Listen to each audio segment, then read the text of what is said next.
Dario, tara na! Maraming sundalong paparating! Yun nga ang inaantay ko eh. Ang magdatingan silang lahat nang matapos na ang labanan. Amin na ang kampilan, Dario. Hindi ka karapat dapat sa kapangyarihan ng isang dato. JD.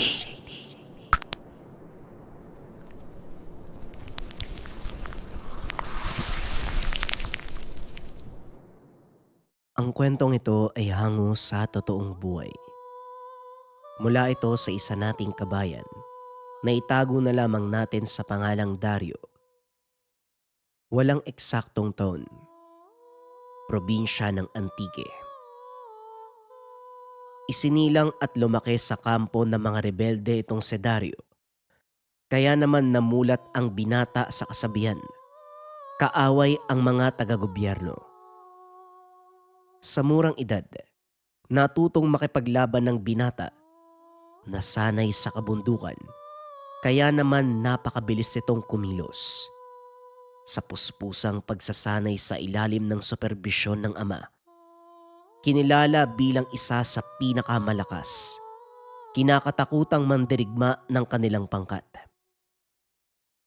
Madalas itong isama ng ama sa pagpapatrolya at sa edad na 17, nagawa nitong ubusin ang isang buong hanay ng mga militar na biyasa sa pakikipaglaban. Talagang nagbunga ang ginawa mong pagsasanay, anak. Hindi ko akalaing aabot ka sa ganitong antas na maging ang mga kasama natin sa kilusan, kinakatakutan ka. Pero wag sanang lumaki ang ulo mo dahil darating ang panahon, mawawala ang lakas mo. Tatanda ka, kagaya ng iba nating mga kasama. Wika ng ama ni Dario na si Kaabel. Kinukondisyon nito ang isipan ng anak bilang paghahanda sa mas malaking laban na kakarapin. Alam ko po yun, tay. Kaya nga hindi ako tumitigil sa pagsasanay at ginagawa ko ang lahat ang dapat gawin habang may lakas pa ako. At isa ba, para din naman to sa pinaglalaban natin eh. Tugon ni Dario. Sa totoo lang, hindi ito ang buhay na pinangarap ko para sa'yo. Kaso nga lang, isinilang ka sa isang magulong mundo kung saan kailangan mong makipaglaban para mabuhay. Nais ko sana makapagtapos ka ng pag-aaral nang sa ganon magkaroon ka ng magandang buhay. Naku tay, ayos na ho sa akin yung matutong magsulat sa bumasa. Sa kanalakihan kong mundo, mas mahalaga ang lakas at tapang sa pakikipaglaban. Walang puwang ang lapis at papel sa lugar na ito. Hindi mapapatay ng mga pahina ng aklat ang baluktot na sistema ng ating bansa. Kaya nga tayo nasa bundok dahil yan ang katotohanan na dapat nating harapin. O siya, kailangan ko ng maganda. Balita ko darating si Commander Lemuel. May gaganaping pagpupulong ng mga pinuno at inaasahan nilang presensya ko. Si Tio Lemuel. Sa wakas, makikita ko na ang idolo ko. Tay, maaari ba akong sumali sa pagpupulong mamaya? Hindi ko lang sigurado kung bukas ang pagpupulong sa ibang tao. Tay, hindi na ako bata. Alam ko na yan. At isa ba, kayo na din na nagsabi, malayo na ang narating ko at kinakatakutan ako ng ating mga kasama. Totoo naman ang sinabi mo. Ngunit ang pagpupulong na yon ay para lang sa mga commander. Hindi pwedeng makisali ang mga walang katayuan sa samahan. Hindi naman ako magsasalita, tay. Makikinig lang ako at isa ba.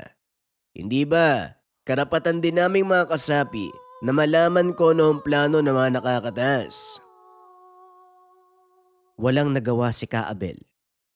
Alam niya, makikipagdiskusyon lang si Dario. Kaya naman pinayagan niya itong sumama. Pagsapit ng hapon, nagsimula ng magdatingan ang ilan sa mga commander mula sa iba't ibang paksyon ng samahan. Mukhang nahuli ng dating ang Tio Lemuel mo ah. Ano kayang nangyari sa taong yon? wika ni Kaabel habang nakabantay sa bukana ng kuta. Baka naantala na naman ang paglalakbay nila. Medyo delikado kasi ang daan mula sa kuta nila papunta dito eh. Kailangan nilang dumaan sa bayan bago makarating. Habang nag-uusap ang dalawa, nakita ni Dario ang pamilyar na figura ng tao. Matangkad, matipuno ang pangangatawan at may bitbit na malaking kampilan. Oh, nandito na pala si Tio Lemuel eh. Dali-daling sinalubong ni Dario. Nagulat ang Ginoo nang makita ang binata. Ha ha ha ha ha ha. Kamuntikan na kitang hindi makilala, Dario. Ang laki mo na. Kasing kisig ka din ng tatay mo. Teka, nasa na nga pala ang matandang yon? Wika ni Lemuel. Sino ang tinawag mong matanda, Lemuel? Mas mukha ka pang ang ermitanyo. Tignan mo yung balbas mo. Sasayad na sa lupa. Ha ha ha ha ha ha. Kamusta, Manong Abel? Balita ko, isang pangkat ng militarang inubos itong si Dario ah. Hindi ka nagkakamali. Nagkataong napadaan sila sa ruta nila, Dario. Walang kaalam-alam kaya yun. Ubos ang 7 katao. Kawawa naman, ni hindi man lang napagbigyang makalaban ng parehas eh. Dapat lang sa kanila yun, tay. Hindi nila dapat pinasok ang teritoryo ko. O syali ka na. Lumalalim na ang gabi. Naiinip na din ang ibang kasama. Mula sa angkan ng mauhusay na mandirigma sina Dario, Lemuel at ang ama nitong si Abel.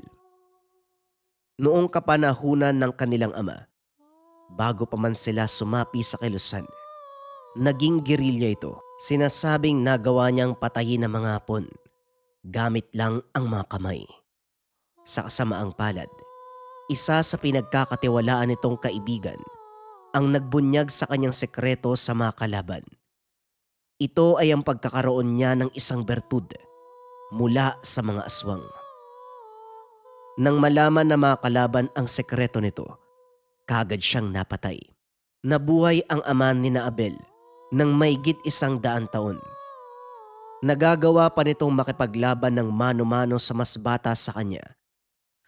Ngunit isang balang itinubog sa dugo ng birheng babaeng usa ang tumapos sa buhay niya.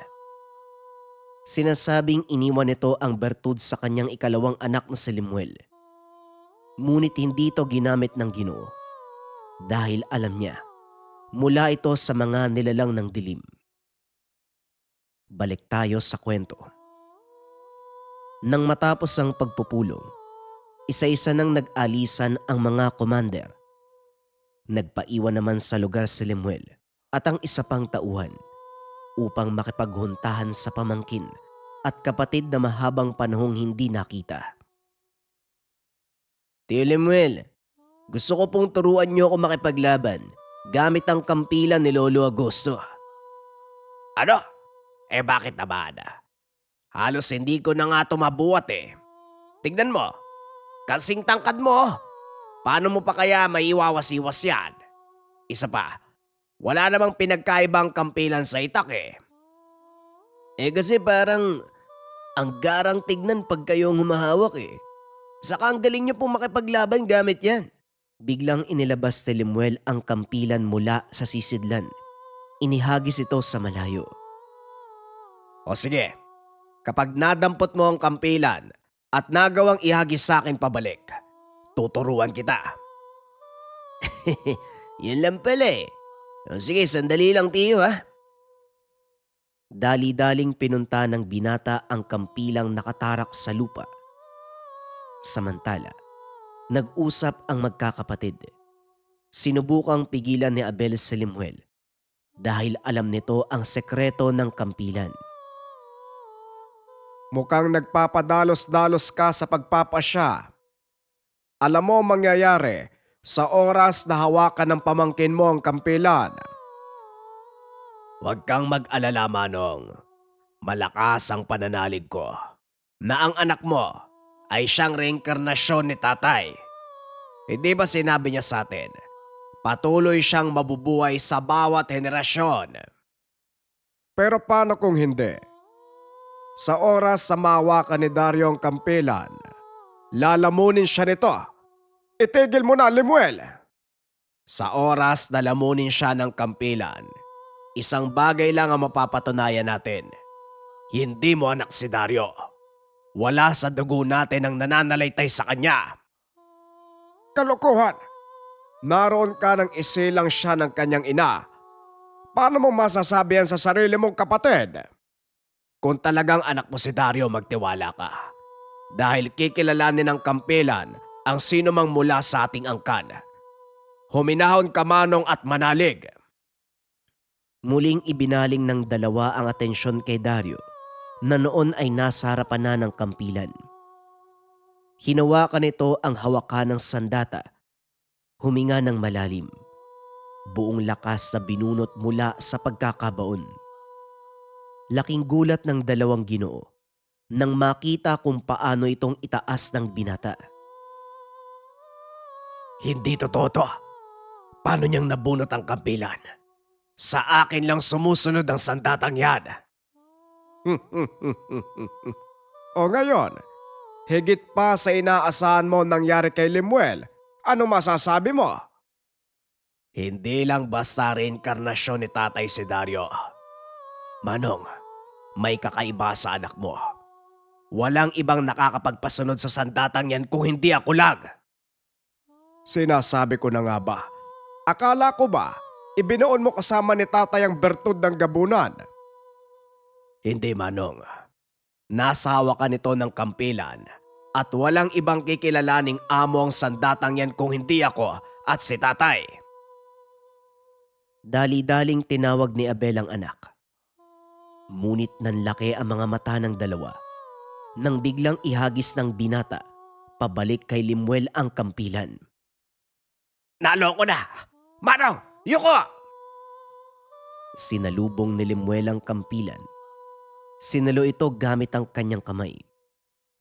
Nagkatinginan ang magkapatid. Napagtanto na totoo ang suspetsya ni Lemuel. Reinkarnasyon nga ng kanilang ama ang binata. Nakakapanibago. Dati mabigat yung kampilan na yan Pero bakit parang biglang gumaan? Nakatulala pa rin ang dalawa. Hindi makapaniwala sa ginawa ng binata. Magaling ang ginawa mo, ha? Pero kamuntikan mo nang mapatay ang tiyuhin mo. Kahit kailan talaga, hindi ka nag-iingat. Ay, pasensya na tay. Yung kasi yung pustahan namin ni Tio Lemuel Nga pala Tio, nagawa ko na yung sinabi mo. Ibig sabihin ba niyan, tuturuan mo na akong gumamit ng kampilan? Inabot ni Lemuel ang kampilan sa pamangkin. Eto, wala na ako may tuturo sa'yo. Sundan mo lang ang prinsipyo ng arnis sa paggamit ng kampilan. Pareho lang yan. Oh, ganun lang ho kadali. Oo, Dario. Pero iingatan mo ang kampilan. Pamana ito ng Lolo Augusto mo. At hindi lang yon. Malalim ang pinag-ugatan ng kasaysayan ng kampilan na yan. Bago pa man ito maging pag-aari ng ating angkan, isang pikahang datu ang nagmamay-ari nito. Pikahang datu. Kagaya ni Dato Sumakwel. Medyo malapit na. Pero hindi si Sumakwel. Kung hindi si Rahab Balinsusay. Pero hindi po ba, si Rahab Balinsusay yung isa sa 10 dato na galing sa Borneo? Tama ka. Isa sa pinakamakapangyarihang pinuno sa kasunduang Madyaas. Ngunit isa din sa pinakamisteryosong figura. Marami nagsasabi na isa siyang gabo ng aswang. Pero may mga usap-usapan din. Ginagabayan siya ng diwatang si Apo Lakay at ni Magwayen, ang diwata ng kamatayan. O siya, tama na yan. Baka kung saan pa mapunta ang usapan natin. Tara na sa kubo ng makapagapunan. Habang kumakain ng tatlo, Hindi pa rin tumigil sa kakatanong si Dario hanggang sa napilitan na ang magkapatid na sabihin sa kanya ang kwento sa likod ng kampilan. Ayon kay Limuel, ang kampilan na pagmamay-ari ng pamilya nagmula sa pinakaunang sibilisasyon ng mga Pilipino pagkatapos ng malaking digmaan laban sa mga mananakop na Espanyol. Unti-unting naging moderno ang sibilisasyon ng bansa.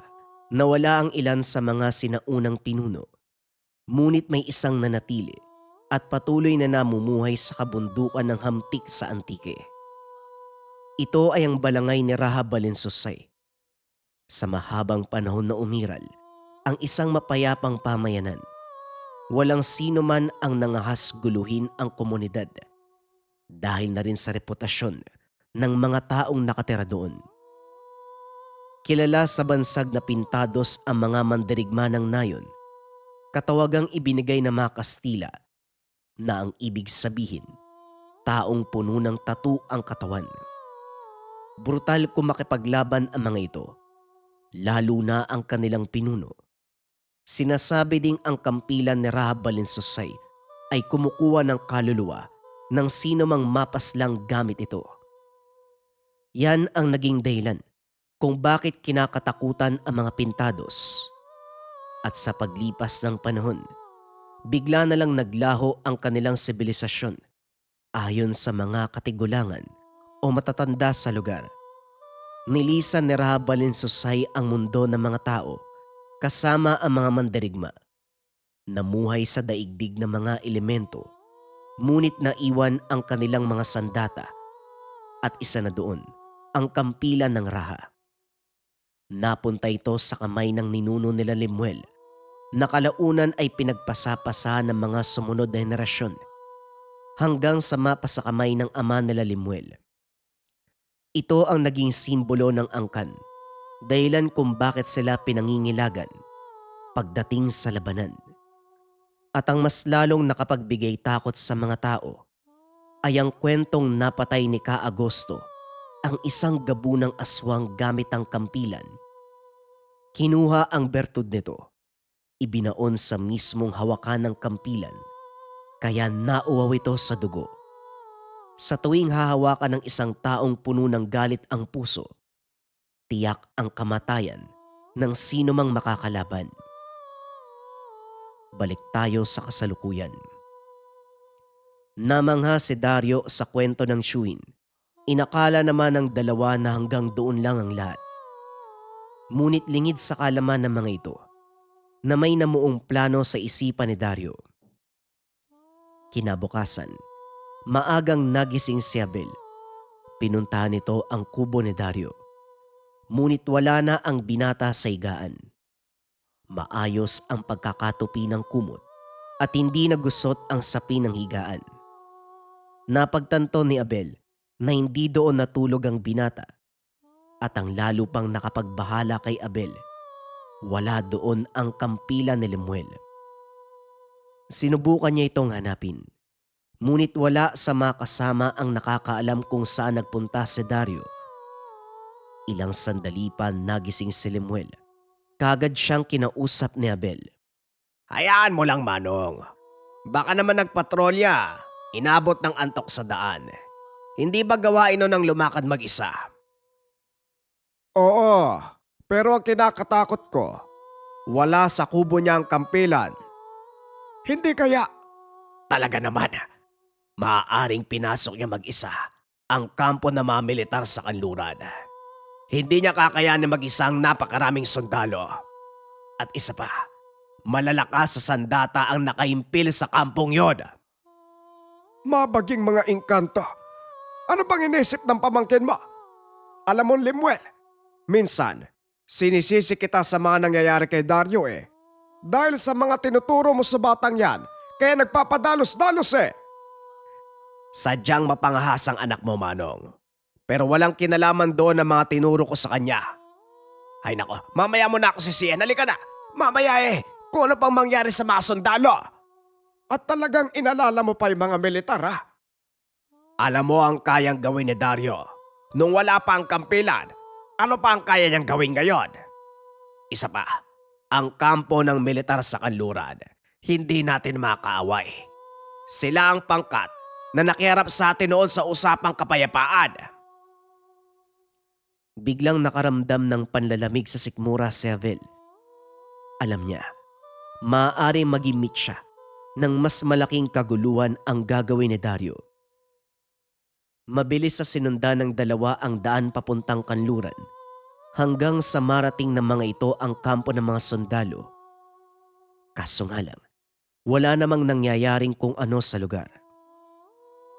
Mukhang mali tayo ng akala, Manong. Baka kung saan lang naidlip ang taong yon. Ay nako, baka nga. Halika na! Hindi pa man natatapos ni Abel ang sasabihin. Biglang nakarinig ng sigaw na nanggagaling sa loob ng kampo. Sinundan pa ito ng mga putok ng baril. Kaya hindi na nagdalawang isip ang magkapatid. Dali-dali silang pumasok sa kuta. Kaso nga lang, hinarang ang mga ito na nagbabantay na gwardya. Pinagbabaril. Teka, sandali lang. Wala kaming dalang sandata at hindi kami makalaban. Hayaan niyo muna kaming makapasok kung ayaw niyong maubos ang lahat ng mga kasama niyo sa loob. Hindi nakinig ang mga bantay. Kaya napilitan ang magkapatid na lumaban. Nang mapatulog ang dalawang gwardya, dali-daling tumakbo ang mga ito sa pinagmumula ng ingay.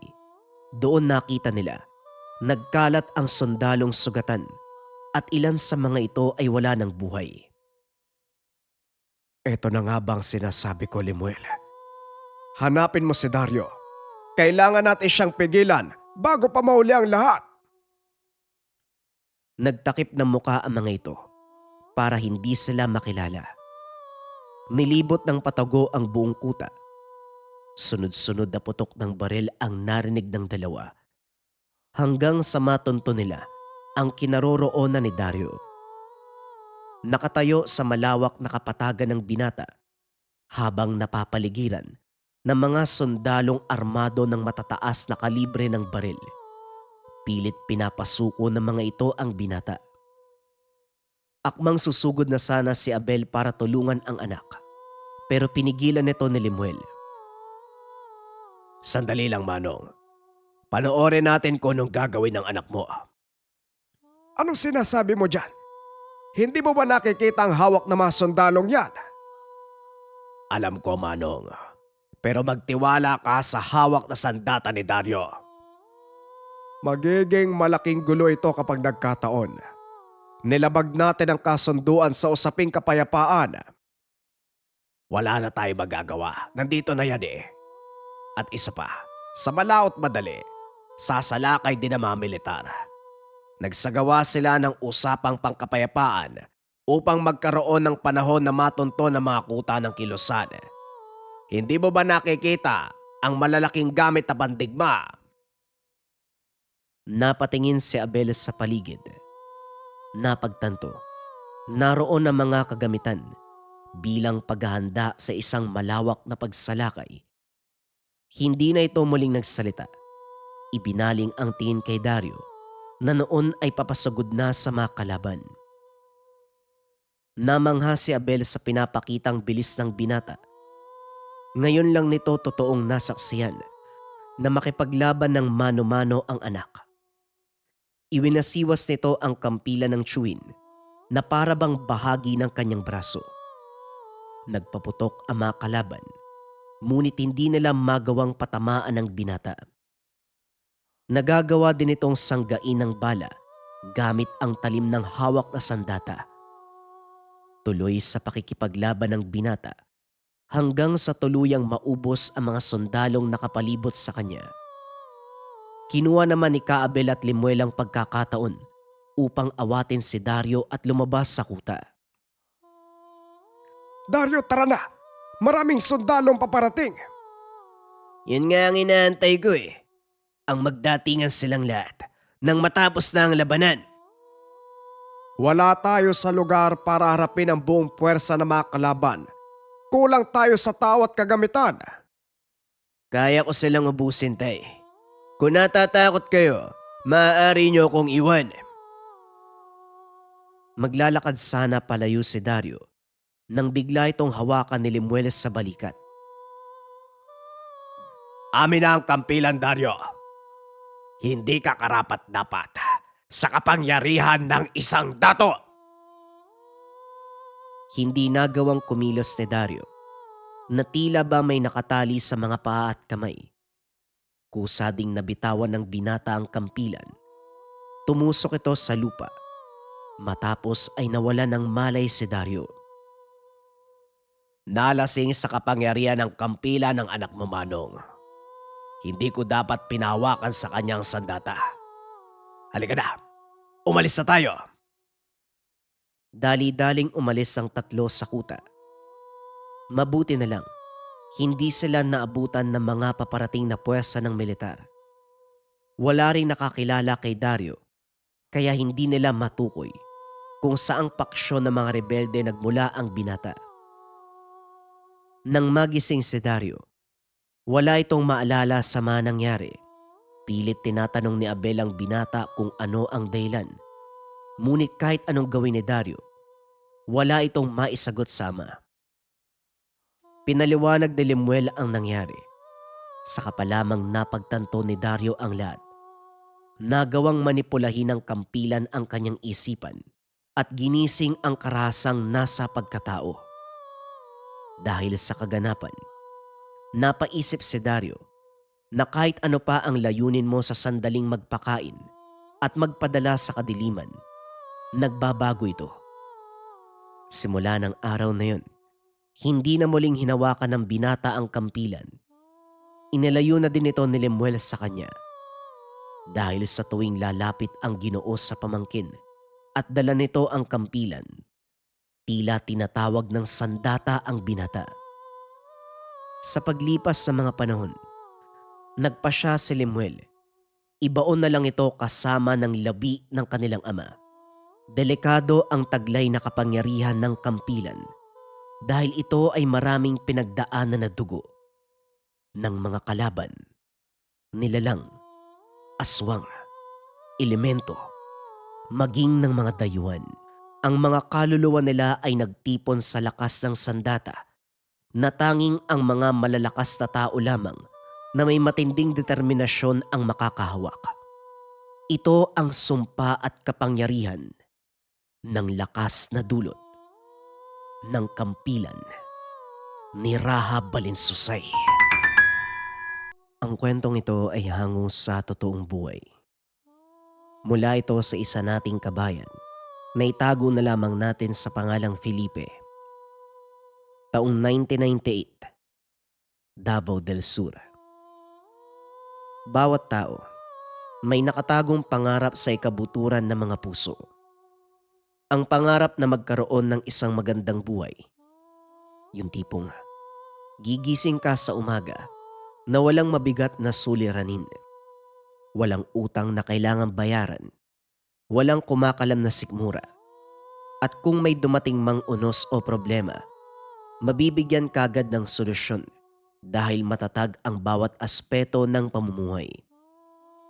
Ngunit para sa pamilya nila Felipe na naninirahan sa isang payak na pamayanan sa lungsod ng Digos, sa lalawigan ng Davao del Sur, ang pangarap na ito ay parang isang bituin sa kalangitan.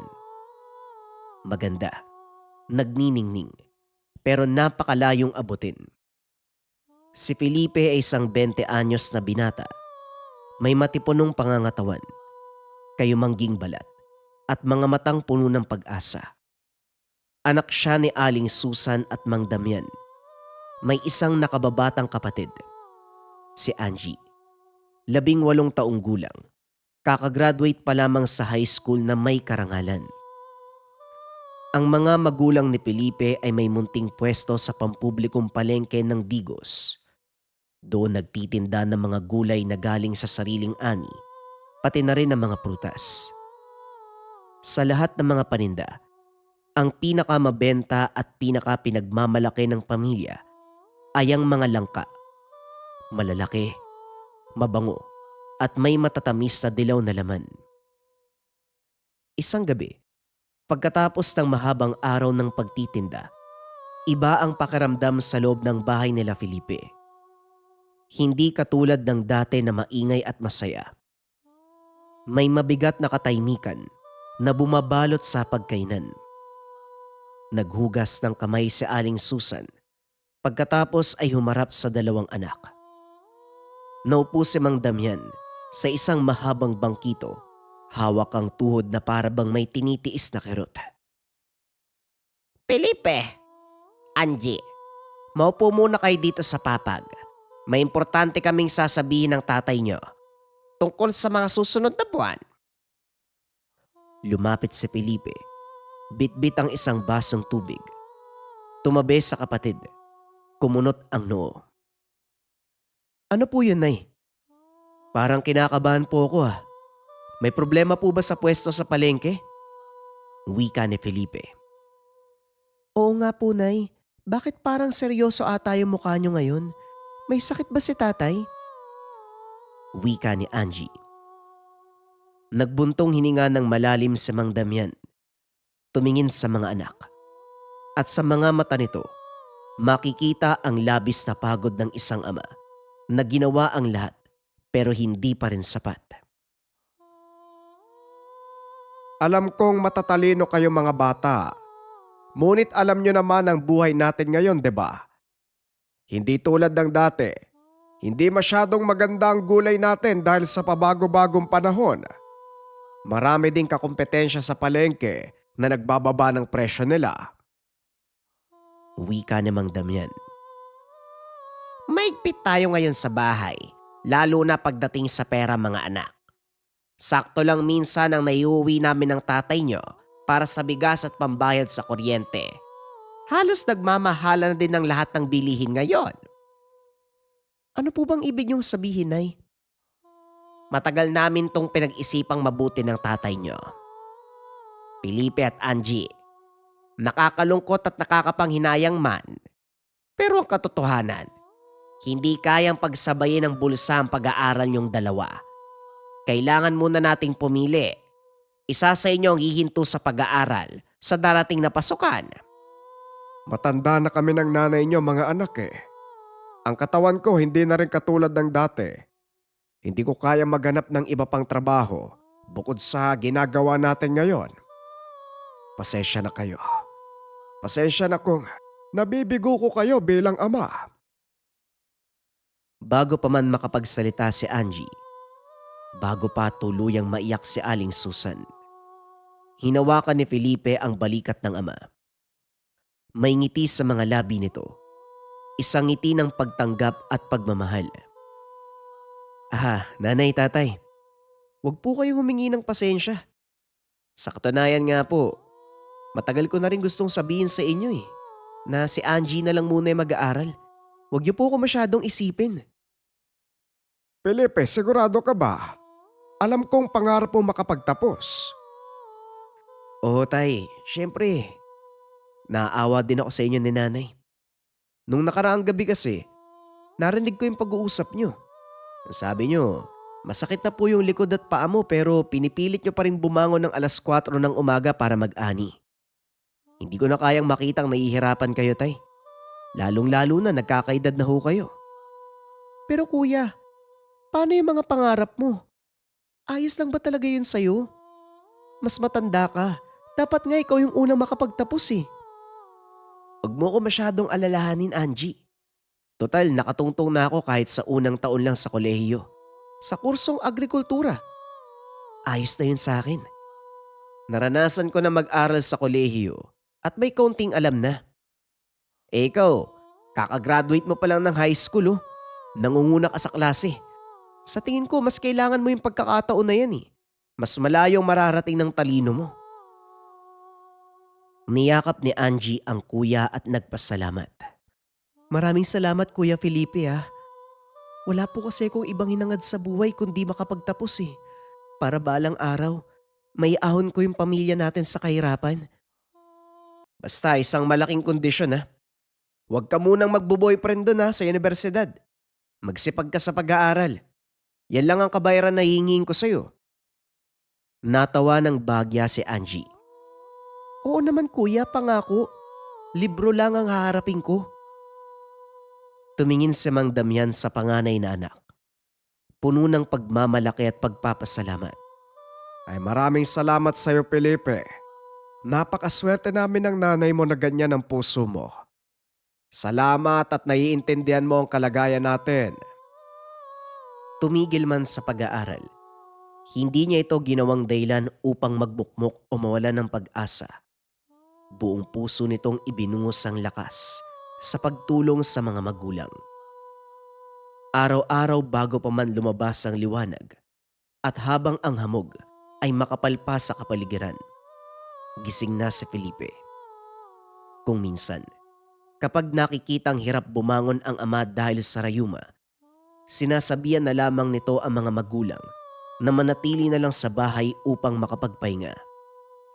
Nay, tay, ako nang bahala sa palengke ngayong araw. Iwan niyo na po sa akin yung pag-aayos. Magpahinga po muna kayo. Pero Felipe, napakaraming sako ng kalabasa at talong ang darating mula sa biyahero. Kaya ko yan, Nay. Malakas pa ang anak niyo, no? Naranasan ni Felipe maging kargador ng sariling mga paninda, maging nang sa ibang pwesto, upang kumita ng dagdag pera. Ang mabibigat na sako ng patatas, kalabasa, lalo na ang mga dambuhalang langka na tumitimbang ng ilang kilo. Bawat isa, binubuhat nito gamit ang sariling mga balikat. Noon kasi, palagi itong sumasama sa mga magulang sa pwesto, kung kaya naman kabisado na nito ang bawat pasikot-sikot sa palengke. Maaga pa silang umalis ng bahay, patungong palengke ng sa gayon. Makarami ng maibebenta sa mga mamimili na naghahanap ng mga sariwang sangkap para sa mga karenderya. Sa tindahan nila Felipe, upang mas makaakit na mga mamimili, nakaisip ito ng paraan. Gumawa sila ng mga hiwa-hiwang gulay, halo-halo at nakabalot sa plastik. Handa ng lutuin para sa mga nagmamadaling customer. O bili na kayo! Tinadtad na gulay para sa pakbet. O hindi kaya naman para sa laswa.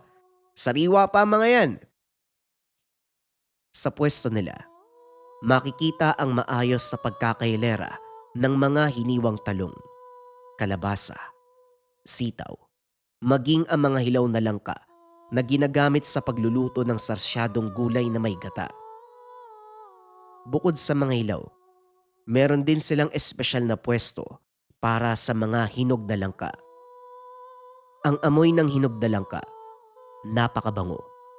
Umaalingasaw sa buong hilera ng mga prutas at nagiging dahilan upang mapahinto ang mga mamimili. Ang trabaho ni Felipe tuwing hapon, kapag medyo humuhupa na ang dagsa ng tao ay paghihiwa ng mga hinog na langka. Masusing hinihiwalay ni Felipe ang mga buto ng langka at saka yung dilaw at malinamnam na laman nito. Ang mga laman ay maingat niyang inilalagay sa malilinis na supot upang maibenta bilang panghimagas o hindi kaya naman sangkap para sa turon. Ngunit ang mga buto, hindi nila itinapon. Inilalagay din ito ni Felipe sa isang hiwalay na supot. Habang ginagawa ito, nakakita siya ng isang batang lalaki. Anak ito mula sa kabilang pwesto. Kuya, bakit mo iniipon yung mga buto? Ano po bang gagawin nyo dyan? Ito ba? Ang buto ng langka hindi basura. Basta alam mo kung paano lutuin. Iuwi ko yan mamaya at ilalaga. Pwede pa kasi ang kainin eh. Lasang parang kamote kapag malambot na. Masustansya pa. Bakit? Gusto mo bang tikman? Masarap po ba kuya? O sige po. Hindi pa po ako nakakatikim ng ganyang pagkain eh. O sige, bukas pagdadalan kita. Para sa pamilya ni Felipe, ang nilagang buto ng langka, madalas na nagiging pamalit sa kanin kapag kapos ang kita sa buong araw. Ito ang nagsisilbing pangtawid gutom, ang paboritong merienda sa gabi habang nag-uusap. Isang hapon, Matapos ang isang nakakapagod na araw sa palengke, kung saan halos sumakit ang buong katawan ni Felipe sa pagbubuhat ng mga sakong gulay at prutas, umuwi na ito sa bahay. Papadilim na nang makarating sa kanila. Agad niyang ibinaba ang mga gamit. Nagtungo sa likod bahay kung saan naroon ang poso at simpleng kusina. Gutom na gutom si Felipe at ang tanging naisip nito ay ang supot ng mga buto ng langka na inuwi mula sa palengke. Kagad na isinali ni Felipe ang mga buto upang hugasan bago ilagay sa palayok para ilaga. Pinaandar nito ang poso. Lumabas ang malamig na tubig. Nagsimulang kuskusin ang mga buto upang maalis ang mga natitirang nakadikit na pigtas o hibla ng prutas. Habang naguhugas, may kakaiba siyang napansin sa mga kamay. May buto ng langka na iba ang pakiramdam kapag hinahawakan niya. Lahat ng buto ay madulas. Medyo malambot ang balat. Pabilog na medyo pahaba. Pero ang isang ito, napakatigas. Napakunot ang noon ni Felipe. Kinuha ang partikular na buto. Itinaas sa tapat ng liwanag ng bombilya sa kusina. Ang itsura ay kakaiba. Teka, sa natatandaan ko purong buto ng langka nilagay ko sa supot sa palengke. Ako pa nga mismo yung naghimay nito eh. Pero bakit may nakahalong bato? Tapos yung itsura at hugis, parang buto pa rin ng langka. Ipinukpok niya ito ng bagya sa gilid ng lababo. Tunog ng isang solidong bato. Ang kulay nito, hindi katulad ng ordinaryong buto na maputi. Merong bagyang pagkakristal. Parang kulay ginto na may kahalong berde sa ilalim ng balat. Ngunit ang bawat ukit, ang bawat linya, at ang kabuang hubog, perpektong replika ng isang buto ng langka. Ay nako, naguguluhan ako ah. Baka naman may nahalong bato lang kanina. Tapos, nandito sa loob. Pero parang imposible kasi yata yun eh. Dahil sa kuryosidad, hindi niya ito isinama sa mga nilalagang buto. Pinahiran muna ito ni Felipe ng tuyong bimpo hanggang sa matuyo at saka maingat na inilagay sa bulsa ng pantalon. Nang matapos, patuloy lang ito sa paglalaga ng mga totoong buto ng langka para makakain na ng hapunan kasama ang pamilya.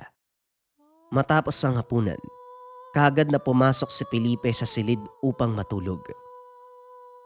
Nay, tay, una na po ako matulog ah. Maga pa din kasi ako sa palengke bukas eh. O sige anak, kami na ang bahala dito. Magpahinga ka na. Gayunpaman habang nakaiga sa banig, hindi pa rin dinadalaw ng antok. Naalala uli ni Felipe ang kakaibang buto ng langka. Kinuha ang pantalon sa sabitan. Dinukot ang bato mula sa bulsa. Naupo siya sa tabi ng bintana kung saan nagliliwanag ang buwan. Tinignan niya itong mabuti at doon sa katahimikan ng gabi, may isang bagay na nagpabilis ng tibok ng puso ng binata. Habang tinitignan ni Felipe ang bato, hinahawakan din ito. Napansin niya, parang kuminang ng bahagya mula sa loob.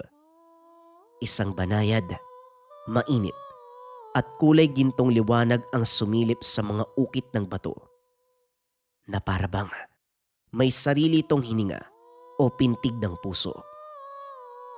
Kasabay nito, naramdaman ni Felipe ang isang kakaibang alon ng enerhiya na dumaloy mula sa mga palad patungo sa buong katawan.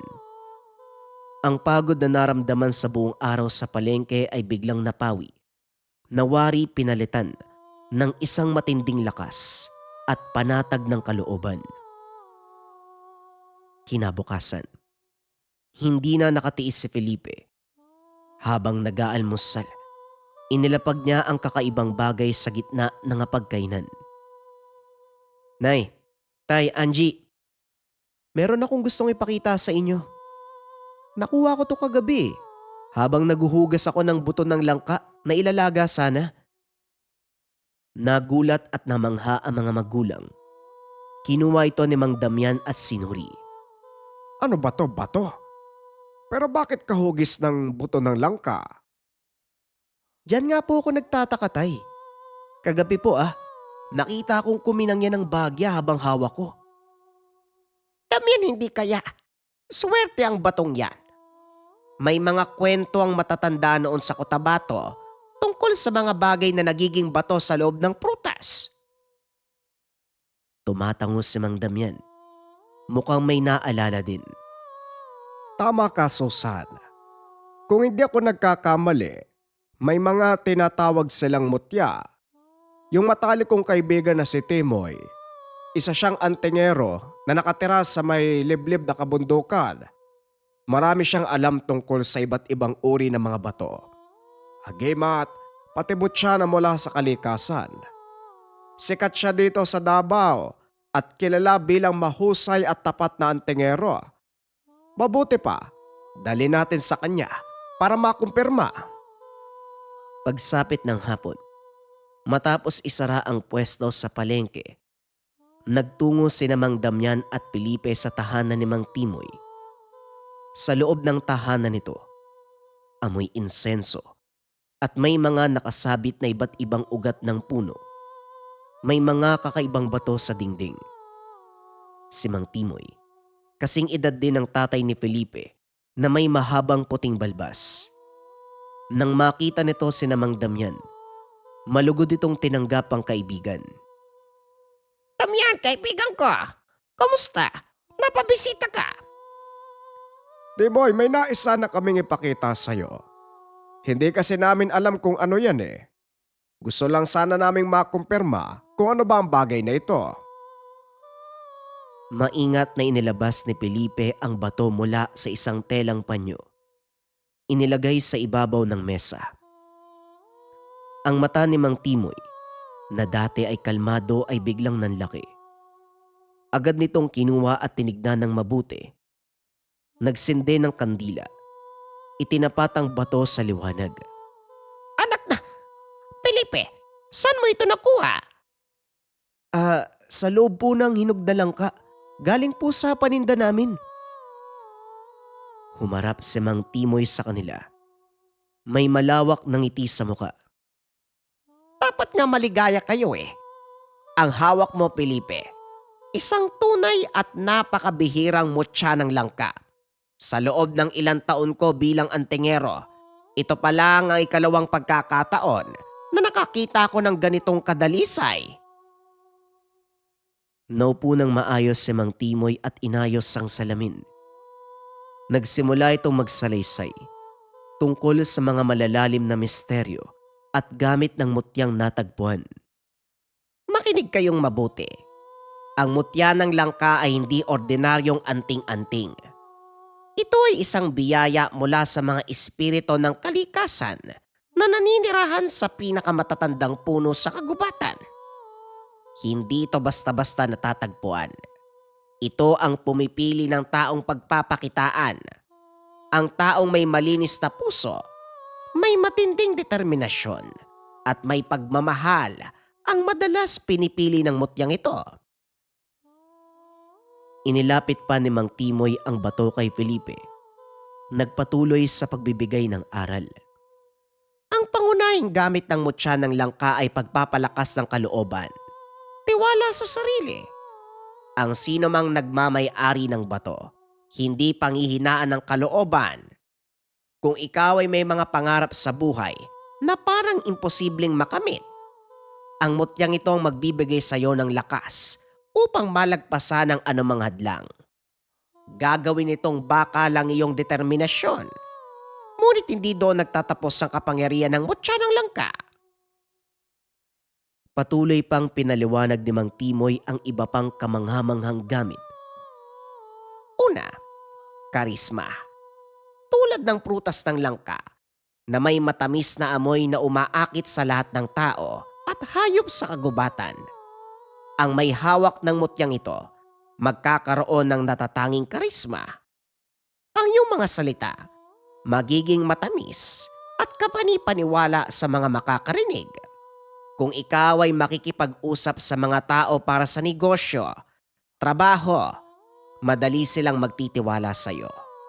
Lalayuan ka ng mga taong may masamang intensyon dahil nasisilaw sila sa natural mong liwanag. Pangalawa, swerte sa negosyo. Ang langka ay isang prutas na punong-puno ng mga buto at laman sa loob ng isang balat.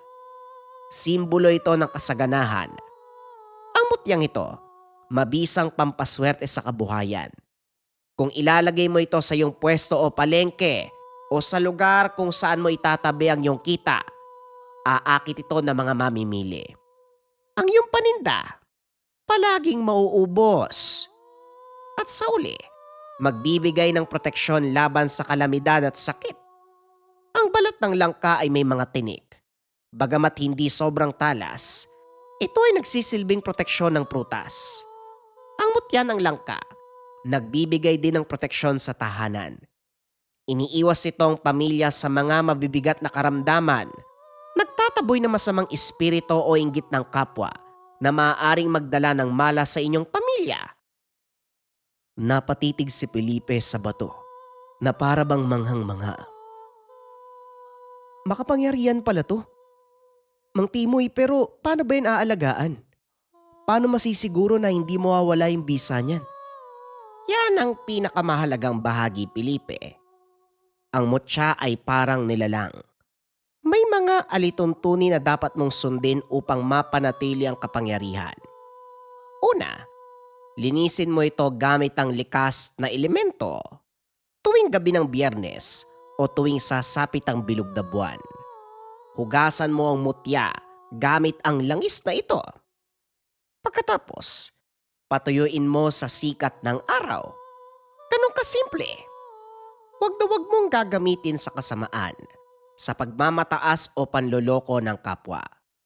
Kung gagamitin mo ang karismang ibinigay nito upang manlinlang ng tao para sa sariling interes, ang mutya ay biglang maglalaho o hindi kaya naman mawawala ang bisa.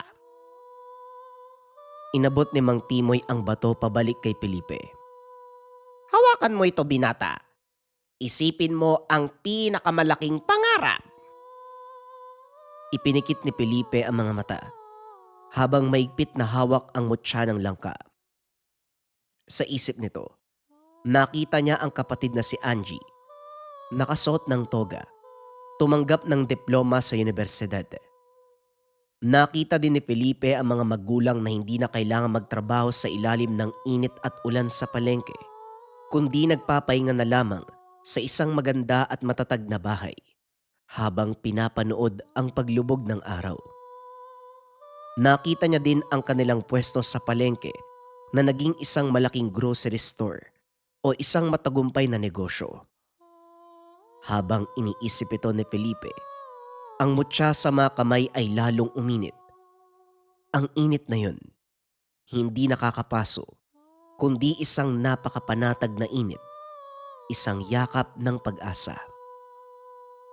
Pagsapit ng umaga, sinunod ni Felipe ang payo ni Mang Timoy. Bago malis patungong palengke, dinala niya ang mutya. Nagsimula ang ordinaryong araw. Ngunit ang araw na ito ay naging hudyat ng pagbabago. Isang matandang babae na mukhang mayaman at may-ari ng isang malaking karinderya sa Digos ang naglalakad sa hilera ng mga prutas. Marami itong nadadaan ng pwesto na may maganda ding langka. Ngunit nang matapat sa pwesto nila Felipe, bigla itong napahinto. Tumingin ang babae kay Felipe na kasalukuyang nag-aayos ng mga hiniwang gulay. Si Felipe, na dati ay mahiyain, hindi gaanong marunong sumigaw upang umakit ng mamimili, nakaramdam ng isang biglang bugso ng lakas ng kalooban. Ang mukha nito ay nagliwanag. Ang ngiti ng binata, naging napakatapat, nakakahawa. Magandang umaga po sa inyo. Naghahanap po ba kayo ng pinakamatamis sa kasariwang langka? Tignan niyo po to oh. Galing po to sa malinis na lupa. Ang tamis po niya natural. Meron po kaming hinog at meron ding hilaw na langka. Perpekto para sa mga lulutuin niyo. Napatitig ang babae kay Felipe. Animoy ang bawat salitang lumalabas sa bibig ng binata. Musika sa pandinig nito. Ang karisma ng mutya ng langka nagsisimula ng gumana. Alam mo ba, iha? Marami akong nakitang langka dyan sa unahan. Pero yung boses, pati yung tinig mo, nagbigay sa akin ng tiwala. Parang napakatapat mo. Sige, ipakila mo ang lahat ng yan. Gagamitin ko para sa malaking selebrasyon. Nanlaki ang mga mata nila Aling Susan at Mang Damian. Ang kabuang supply ng hinog na langka para sa buong linggo. Naubos ng isang bigla. Matapos magsalita, naramdaman nito ang banayad na pintig ng mutya sa dibdib. Hindi lang doon natapos ang swerte. Ang mga sumunod na mamimili na dumaan sa pwesto nila ay nagkakagulo. Ang mga gulay na halo-halo madalas, inaabot ng gabi, bago maubos ay mabilis ding naglaho sa loob lamang ng ilang oras. Ang bawat taong lumalapit ay natutuwa sa pakikipag-usap kay Felipe. Sinasabing magaan ang loob nila sa binata at parang may dalang swerte ang mukha nito. Sa pagtatapos ng araw, ang lalagyan ng barya at papel na pera ay punong-puno. Isang bagay na hindi pa nangyayari sa buong kasaysayan ng pagtitinda ng pamilya. Habang naglalakad pauwi ang buong pamilya, ang puso nila ay nag-uumapaw sa kaligayahan. Hawak ni Mang Damian ang malaking kita, habang si Aling Susan naman, hindi mapigil sa pagpapasalamat sa amang may likha. Felipe, totoo nga ang sinabi ni Timoy. May dalang himala ang mutya na yan. Ngunit tandaan mo ang mga bilin niya sa'yo.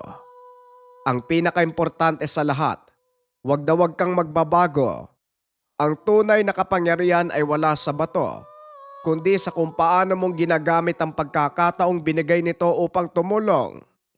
Opo naman tay, natatandaan ko po ang lahat ng yun. Tumingin si Felipe kay Angie. Masayang nagbabasa ng aklat para sa darating na pasukan sa kolehiyo. Sa unang pagkakataon sa loob ng mahabang panahon, naramdaman ni Felipe ang bituin ng mga pangarap ng pamilya. Hindi na ganun kalayong abutin. Sa tulong ng kanyang sipag, mapagmahal na pamilya, at sa maiwagang enerhiya na binigay ng mutya ng langka, ang kanilang mga pangarap ay posible nang makamit. Ang susunod nating kwento ay request ni Kabayang Alvin. Idol JD, baka pwede nating mapakinggan ang gambala ng aswang sa kapis. Huwag na nating patagalin pa, Kabayang Alvin. Simulan na ang storya. Ang kwentong ito ay hango sa totoong buhay. Mula ito sa isa nating kabayan na itago na lamang natin sa pangalang Jom. Taong 2000, probinsya ng Capiz. Bakasyon noon. Mainit ang panahon. Halos sumisingaw ang init mula sa sementadong kalsada sa lungsod ng Iloilo. Tatlong magkakaibigan ang sabik na magpahinga mula sa hirap ng pagiging estudyante sa kolehiyo. Si Jom, Dodoy at Ray, pawang mga mag-aaral ng engineering sa isang universidad sa Iloilo at kasalukuyang nasa huling taon ng pag-aaral. Si Jom ay 20 taong gulang. Matipuno ang pangangatawan. Medyo tahimik at seryoso sa klase. Apo siya ng isang kilalang albularya sa baryo ng Iloilo, si Lola Bina. May kaunting kalaman si Jom sa mga bagay na may kinalaman sa kababalaghan, pero madalas niyang itinatago ito sa mga kaibigan. Si Dodoy naman 21 taong gulang, ang pinakamasayahin sa kanilang tatlo. Palabiro, palagi may dalang baon na kwento at higit sa lahat malakas kumain. Samantalang si Ray 20 taong gulang lang din. Mas maingat at praktikal. Pero kapag nagkakayayaan ang magkakabarkada, siya ang unang sumasama.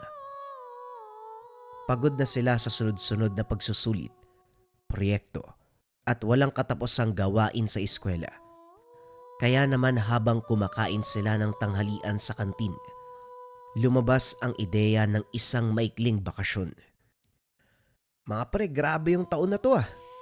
Walang katapusang pagsusulit. May mga proyekto pa. Sobrang nakakapagod din pala maging estudyante ng engineering. Wika ni Jom. Tiis lang mga pare, konti na lang. Matatapos na tayo sa susunod na taon. Wika ni Dodoy. Oo nga pero teka. Malapit na rin ang bakasyon natin ah. Ano, maglalakwatsa ba tayo? Punta kaya tayo sa Capiz. Maganda daw yung dagat dun eh. May mga masasarap at malalaking talaba. Wika ni Ray. Habang nag-uusap ang tatlo, may isang kaklase ang tahimik na nakikinig. Si Tiboy. Nasa 20 taong gulang din nung mga panong yun. Bagong lipat siya sa paaralan. Simula nang pumasok, hindi ito nakikisalamuha sa iba. Madalas mag-isa lamang, nakatungo at bihirang magsalita. Kung tanungin man ng grupo, iisa lang ang sagot at wala nang dagdag. Ngunit ngayong araw, para bang napilitan siya magsalita. Pasensya na ha. Pero narinig kong usapan nyo, taga-Capiz kasi ako eh. Baka gusto nyong puntahan yung sa amin. Nagulat ang tatlong magkaibigan. Hindi nila akalain maririnig ang boses ni Tiboy. Abay ko pala yan, Tiboy. Ngayon ka lang nagsalita ng ganyan ah. Pero sakto pala. May lugar na tayong pwedeng puntahan at isa pa, may lokal tayo makakasama. Ano Tiboy? Ayos lang ba kung sa inyo kami tumuloy ng ilang araw? Para sana masulit yung bakasyon. Aba oo naman. Siguradong matutuwa si nanay at tatay kapag nakapunta kayo sa lugar. Sakto rin. Malapit na ang karawan ng kapatid ko. Mas masaya kung may mga bisita akong kasama. Ayos, kaarawan. Sigurado maraming pagkain dun, Tiboy. Buti na lang narinig mo kami. Tahimik si Jom habang nakangiti. Pero hindi tulad ng karaniwang ngiti sa mga kaibigan. May kaakibat itong kakaibang kaba na hindi niya maipaliwanag. Ramdam sa dibdib na malumanay na pangamba. Isang kutob ang bumubulong sa isipan. Mula pagkabata, itinuro sa kanya ni Lola Bina na laging makinig sa sariling pakiramdam, lalo na kung may kinalaman sa mga taong hindi pa lubos na kilala.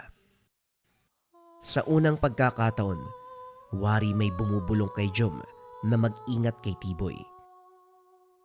Lumipas ang araw, nagpatuloy ang klase. Nang sila'y pauwi na, nagsalita si Jom. Mga pare, seryosong usapan ha? Sigurado ba kayo? Hindi pa natin ganun kakilala si Tiboy eh. Ikaw naman Jom, huwag kang mapanghusga pare. Mabait naman siya eh. Tahimik lang, kaya napaghihinalaang may sariling mundo. Oo nga, at saka libre ang matutuluyan natin. Libre din ang pagkain. Ano pa pangahanapin? Ito na yata yung pinakamagandang bakasyon eh. Kayo talaga ho, kapag libre palagi kayo nandyan. Basta, iba kasi yung pakiramdam ko eh. Bahala na kayo pero ako, magdadala ako ng mga gamit na hindi nyo alam. Hindi na kumibo si Ray at Dodoy. Akala nila ay simpleng biro lang ito ni Jom. Pero sa isip niya, seryoso itong maghahanda ng mga baong proteksyon. Kinagabihan sa bahay nila Jom, nakita niya si Lola Bina na nakaupo sa kusina, abala sa paghahalo at paggawa ng mga gamot mula sa iba't ibang halaman. Matanda na si Lola Bina, subalit kita pa rin ang kanyang lakas at talas ng pakiramdam pagdating sa mga bagay na hindi nakikita ng iba. Magandang gabi po, Lola. Mano po sa inyo? Nga pala, may gusto po sana akong sabihin eh. Gabi ka na namang umuwi, Jam. Ano ba yon? Gagala na naman kayo ng mga kaibigan mo, ano? Opo, Lola. Hindi pa nga ako nagsasalita. Alam mo na kaagad yung sasabihin ko. Syempre naman, Jam. Kilala na kita. Wala kang may tatago sa akin. Pero bakit? Saan ba kayo pupunta? May lakad lang po kami ng mga kaibigan ko sa Capiz po. Sa lugar nila Tiboy, kaklase po namin. Biglang natigilan si Lola Bina sa paghahalo ng halamang gamot. Tumigil sa paggalaw. Tumango. Tumingin ng matalim sapo. Halatang may halong pag-aalala at pagtataka.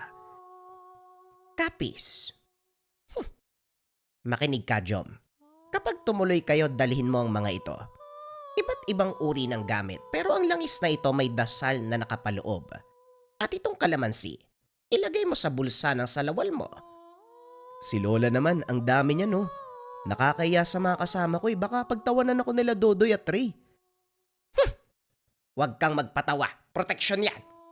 Tandaan mo, Apo, hindi lahat ng kausap mo ay siyang talagang nakikita mo.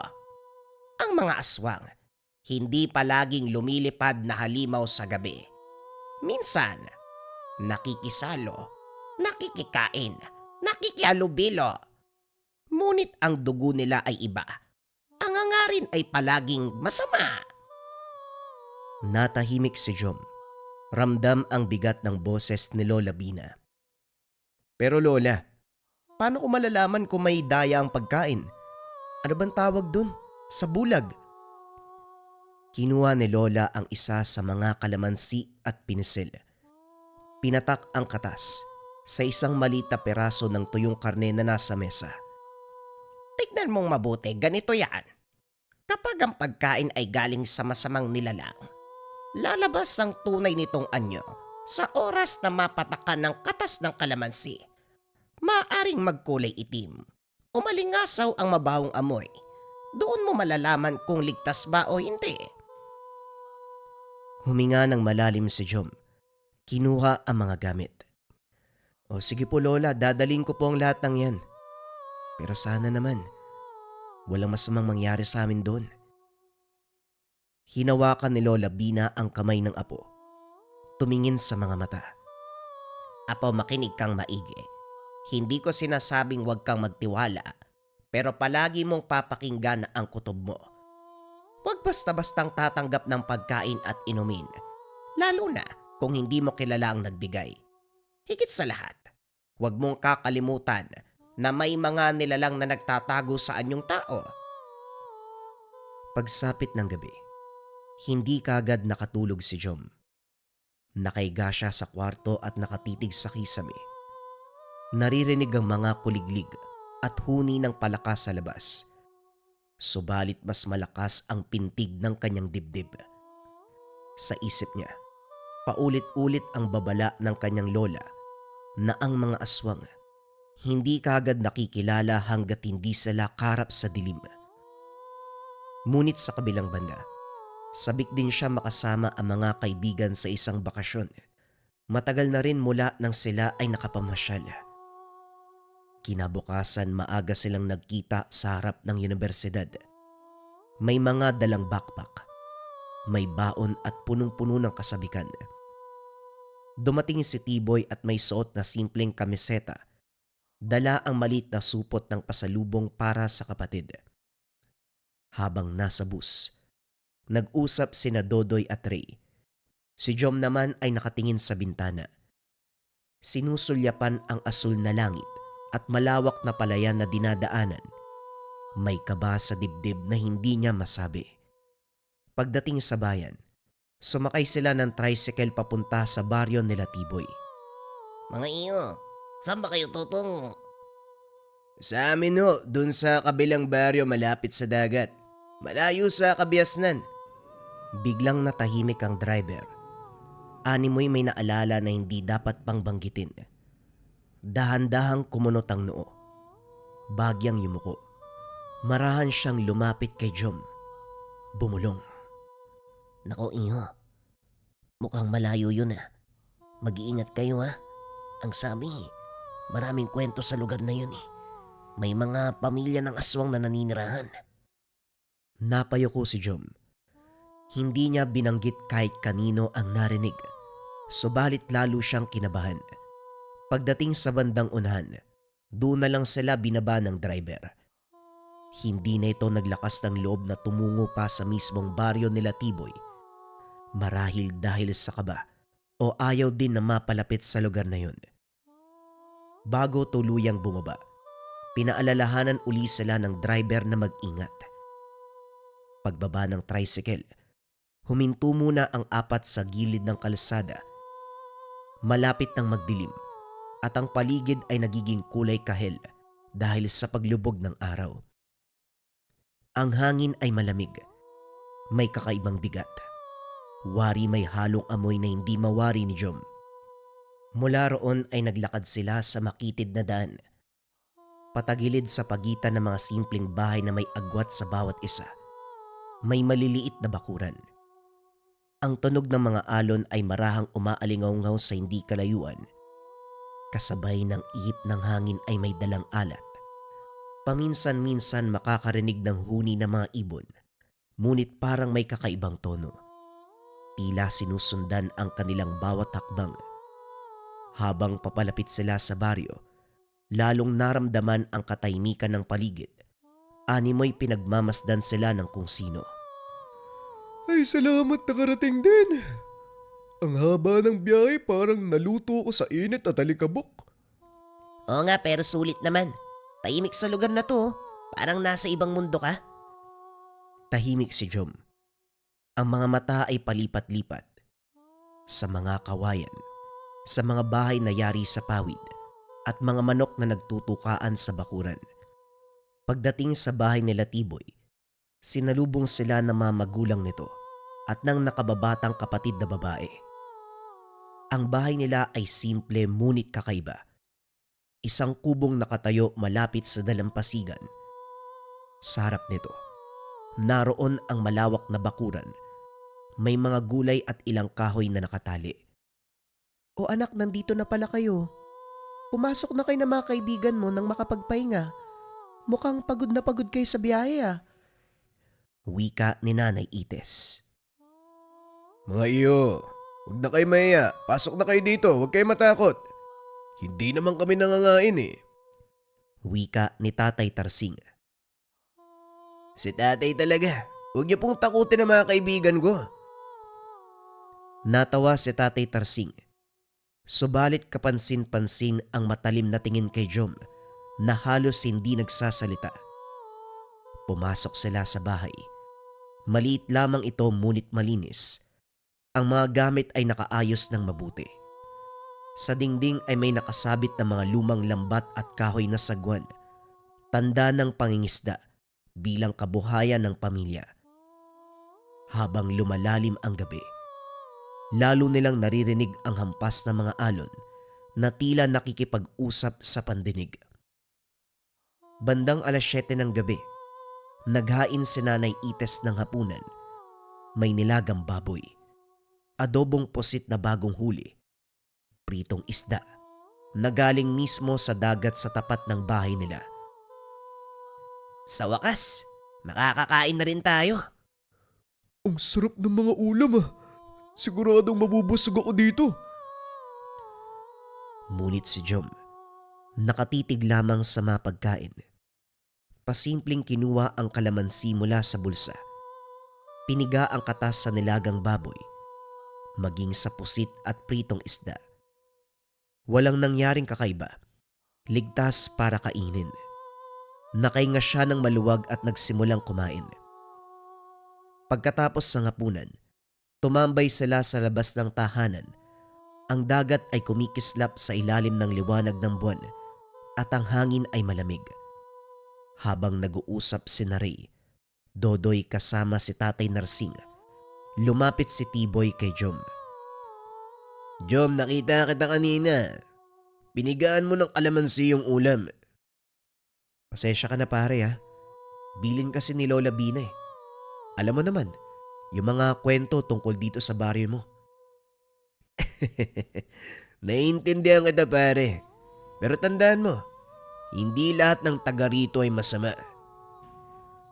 Kinabukasan maaga silang nagising upang mamasyal. Ang sikat ng araw ay bagyang naglalaro sa ibabaw ng dagat, habang ang hangin mula sa tabing dagat ay malamig at may halong alat. Habang naglalakad sa makitid na daan papuntang plaza, nadaanan nila ang isang karinderya. Dinadagsa ng mga tao. Ang karinderya ni Aling Belen. Sikat ito dahil sa masarap na lugaw, lalo na sa mga dayo at turista na dumadaan sa dalampasigan. Kitang-kita ang usok na nagmumula sa malaking kawa. Amoy na amoy ang bango ng sabaw na tila tumatagos sa bawat daanan. Pare, amoy palang panalo na. Bili tayo oh. Oo nga, gutom na rin ako eh. Sabi ng iba, sikat daw dito yung lugaw niya dahil maraming sahog. Kagad silang pinigilan ni Tiboy. Tumayo at tumingin ng seryoso. Huwag kayong bibili dyan. Huwag nyo nang subukan. Nagulat si Ray at Dodoy. Halos hindi makapaniwala sa sinabi. Ha? Bakit naman ang daming kumakain oh? Hindi nyo naiintindihan. Hindi basta lugaw ang binebenta ni Aling Belen. Kaya nga, hindi siya binibili ng mga taga rito eh. Ang mga sangkap niya, hindi lahat galing sa manok. At yung iba delikado, hindi para sa ordinaryong tao. Natigilan si Jom. Bumalik sa isip niya ang mga bilin ni Lola Bina tungkol sa kalamansi. Doon niya napansin na kakaiba ang sabaw sa kawa, hindi kulay dilaw na karaniwang lugaw. Sa mismong sandaling yun, lumabas si Aling Belen mula sa loob ng karinderya. Nakaputing duster. Payat ngunit matalim ang titig na parabang kayang basagin ang bawat sulok ng isip ni Jom. Nakatingin siya direkta kay Jom at ang ngiti niya, kahit kaakit-akit sa unang tingin, may dalang panganib. May kasamang babala na hindi maipaliwanag. Mga iho, bakit hindi kayo pumasok? Tikman niyo ang pagkain. Siguradong mabubusog kayo. Nalaglag ang tingin ni Jom sa mga kamay at doon niya napansin na may bakas ng dugo sa kuko ni Aling Belen. Kagad itinago ni Aling Belen ang kamay sa likod ng duster. Sapat na ito para magdulot ng matinding kaba. Bumilis ang tibok ng puso ni Jom. Parang tutulo ang bawat patak ng dugo sa isipan. Natigilan ang tatlo nang biglang lumapit si Aling Belen. Ang kanyang mga mata, tila nanunuot sa kaluluwa ng sino mang titignan niya. Hindi kumarap si Jom. Pilit na nilalabanan ang kakaibang kaba na bumabalot sa dibdib. Sige na mga iho, pumasok na kayo. Mainit-init pa ang lugaw. Maraming sahog. Wala kayong ibang matitikman na kasing sarap nito. Nag-iisa lang sa baryo namin. Bagyang ngumiti si Ray, halatang natutukso. Pare, baka naman nag-iinarte lang yung mga taga rito. Baka hindi totoo yung sinasabi ng mga tao. Ray, huwag kang magpapadala. Hindi lahat ng pagkain ay dapat mong tikman.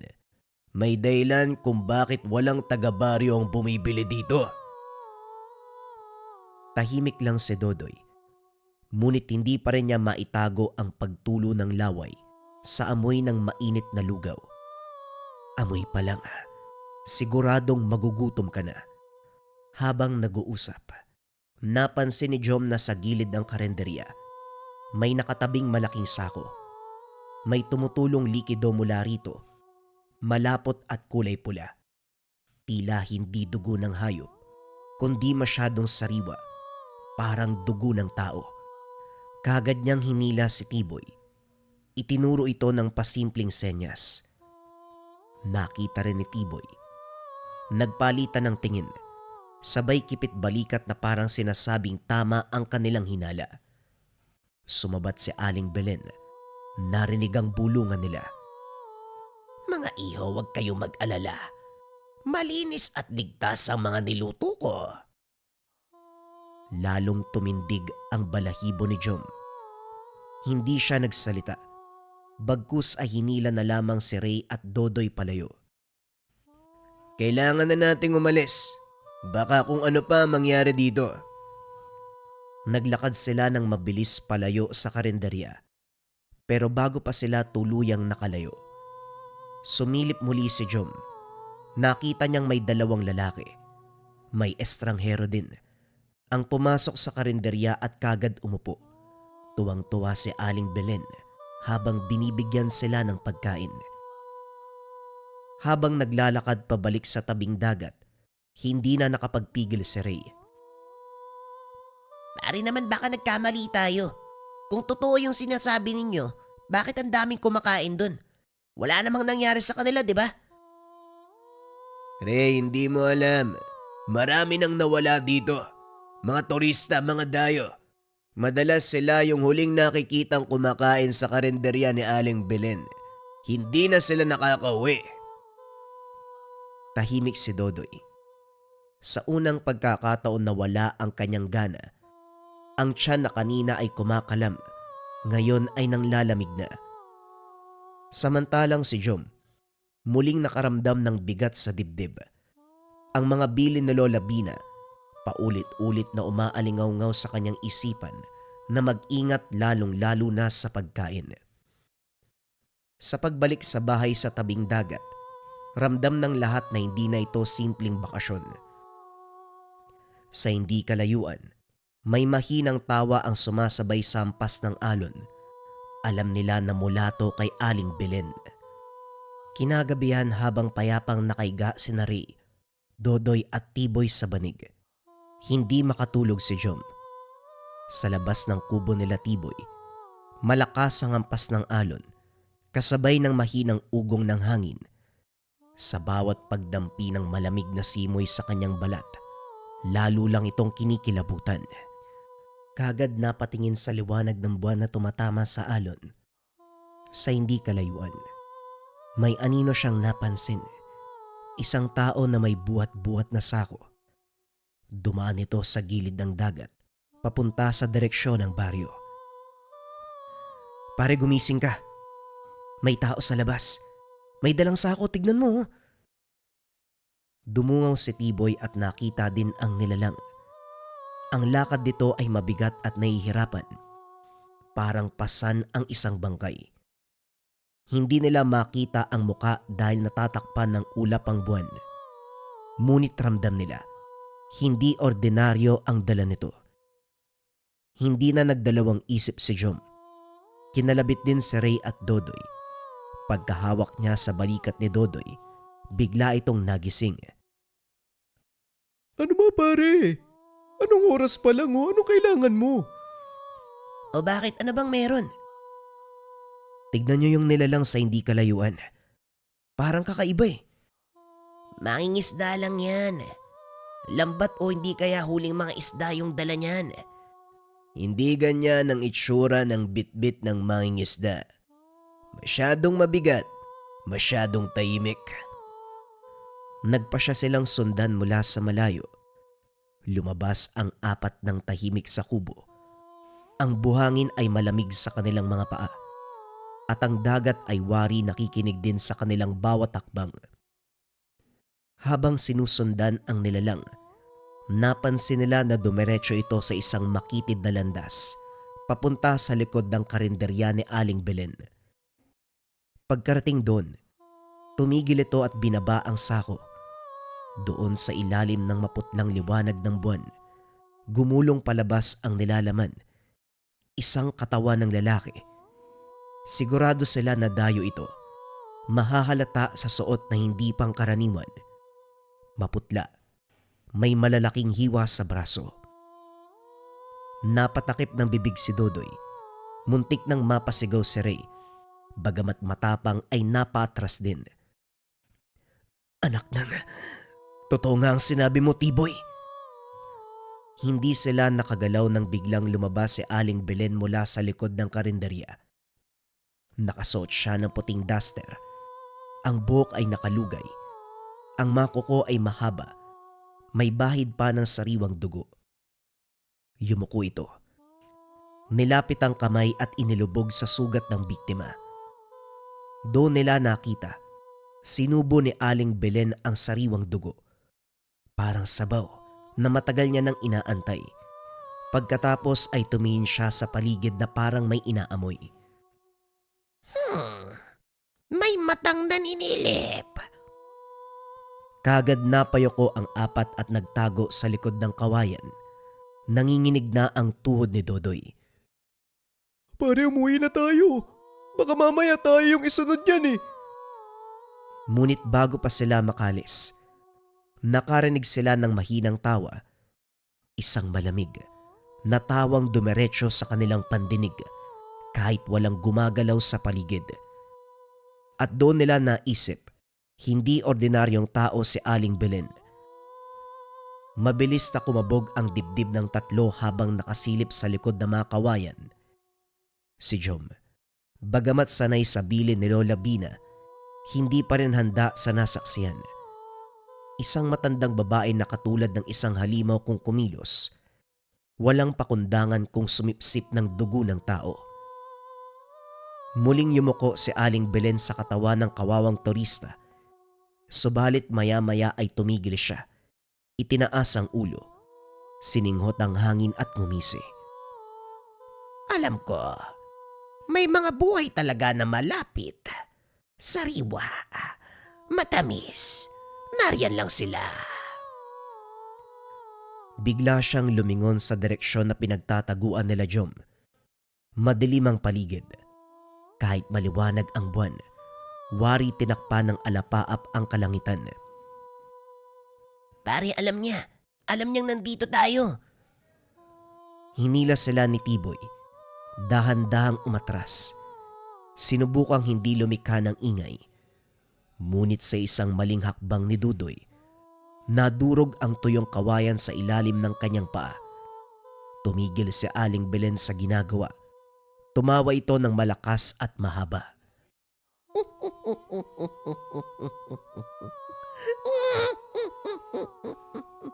May bisita. Sa isang iglap hindi na siya naglakad, kundi tumalon ng napakataas. Diretso sa bubong ng karinderya. Ang mga kuko ay kumikislap sa liwanag ng buwan, parang mga pangil na handang dumagit. Kagad kumaripas ng takbo ang apat pabalik ng bahay nila Tiboy. Ang buhangin humahalik sa kanilang mga paa, habang ang alon nakikiisa sa kaba ng bawat isa. Pare, ang bilis niya. Parang lumilipad, pare. Huwag kayong hihinto. May dala akong pangontra. Makakatulong to. Habang tumatakbo, naririnig nila ang mga yabag sa itaas ng puno, kasabay ng nakakabinging huni ng mga paniki. Sa bawat kislap ng buwan, nakikita nilang nakasunod si Aling Belen, nakalundag mula sa bubong patungo sa kawayan, parang mabangis na pusa na naglalaro sa mga daga. Nang marating ang kubo, kagad binuksan ni Tiboy ang pintuan. Pumasok silang lahat, hinihingal at kagad sinara. Si Jom naman, ibinuhos ang asin sa mga bintana at pintuan. Makalipas ang ilang sandali, narinig nila ang tunog ng kuko na kumikiskis sa bubong. Kasunod ang boses ni Aling Belen. Hindi kayo makakatakas. Naaamoy ko ang inyong tugo. Nagtago sila sa dilim habang nanginginig si Dodoy. Ano ba naman tong nangyayari sa atin? Paano na tayo? Ayoko pang mamatay. Magtiwala lang tayo. Hindi niya kayang pumasok dito ng basta-basta kung may asin at bawang. Pero hindi ibig sabihin nito, ligtas na tayo. Hahanap siya ng ibang paraan para lang makuha tayo. Sa labas tumigil ang tinig ni Aling Belen. Tahimik ang lahat. Ang tanging naririnig ay ang hampas ng alon sa dalampasigan. Subalit alam nilang apat na hindi pa tapos ang gabi. Sa kabila ng katahimikan, ramdam nila na hindi pa umaalis si Aling Belen. Para bang nakadikit ang kanyang presensya sa mismong hangin at bumabalot sa bawat sulok ng kubo. Si Dodoy, nanginginig at pawis na pawis, nakasiksik sa dingding.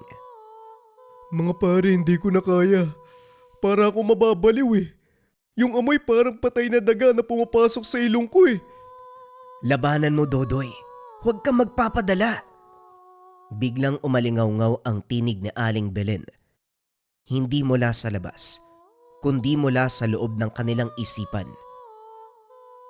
Halika, Dodoy. Gutom ka, hindi ba? May mainit akong lugaw para sa'yo. Masarap. Malinamnam. Tikman mo. Napapitlag si Dodoy. Halos tumayo. Mabilis siyang pinigilan ni Ray. Hoy, wag na wag kang lalabas. Naririnig mo lang yan sa isip mo. Kaso nga lang hindi doon natapos ang lahat. Ang tinig ay bumaling kay Ray. Ikaw naman, naaalala mo ba ang tatay mo? Sakitin, naghihirap. Pero kung sasama ka sa akin, mapapagaling siya. Lahat ng yaman, lahat ng lakas ay makukuha mo. Napalanok si Ray.